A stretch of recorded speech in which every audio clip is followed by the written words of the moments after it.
भारतीय reserve bank ने सबसे बड़ी करेंसी 2000 रुपए के नोट को लेकर बड़ा फैसला सुनाते हुए इसे बंद कर दिया है। इन रुपयों की नोटबंदी तब की गई जब बाजार में 2000 रुपए के नोट एक तरह से दिखने बंद हो गए थे। इसे लेकर तमाम तरह के कयास लगाए जा रहे थे। 2000 रुपए को बंद करने पर अब सियासी पार्टियों ने सवाल उठाने शुरू कर दिए हैं। वहीं 2000 रुपए के नोटों के बंद होने की टाइमिंग को सियासत के नजरिए से भी जोड़कर देखा जा रहा है। रिपोर्ट्स के मुताबिक नोटबंदी का असर आने वाले कांग्रेस शासित 2 राज्य छत्तीसगढ़ और राजस्थान, वहीं भाजपा शासित मध्य प्रदेश और बीआरएस शासित तेलंगाना के चुनावों पर पड़ सकता है। इनकम टैक्स से जुड़े एक वरिष्ठ अधिकारी बताते हैं कि चुनाव के दौरान पकड़ा जाने वाला कैश इस बात की ओर इशारा करता है कि इलेक्शन में किस तरीके से पैसों से चुनाव मैनेजमेंट होता है। आरबीआई की ओर से 2000 रुपए की नोट बंद किए जाने को सियासी गलियारों में एक अलग नजरिए से जोड़कर देखा जा रहा है। सियासी गलियारों में कहा जा रहा है कि यह नोटबंदी तब हुई जब अगले कुछ महीनों में 4 राज्यों में बड़े चुनाव होने हैं। देश में चुनावी सर्वे करवाने वाली और चुनाव के दौरान होने वाले खर्चे पर नजर रखने वाली एक प्रमुख एजेंसी से जुड़े अनिमेश सिंह कहते हैं कि चुनाव के दौरान किस तरह से खर्चे होते हैं यह बात किसी से छिपी नहीं है।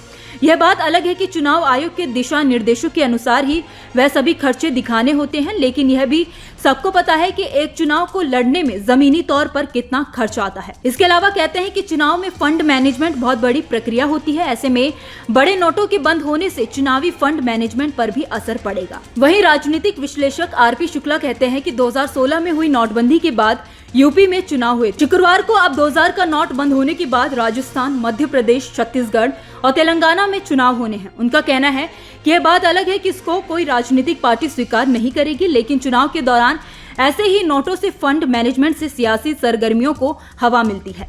National economic research centre and development के अनमोल चतुर्वेदी कहते हैं कि यह चिंता का विषय तो था ही कि आखिर 2000 रुपए की नोट अचानक बाजार से कहां गायब हो गए। चतुर्वेदी कहते हैं कि अब आने वाले चुनाव में इसका कितना असर पड़ेगा यह कहना काफी ज्यादा मुश्किल है।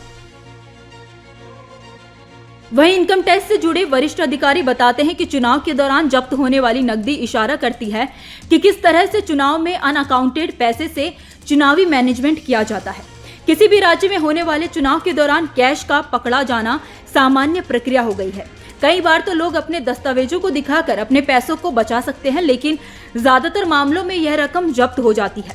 वहीं 2000 के नोट जब बाजार में आए थे तो चर्चा इस बात को लेकर भी सबसे ज्यादा हो रही थी कि क्या इससे कालाबाजारी रुकेगी।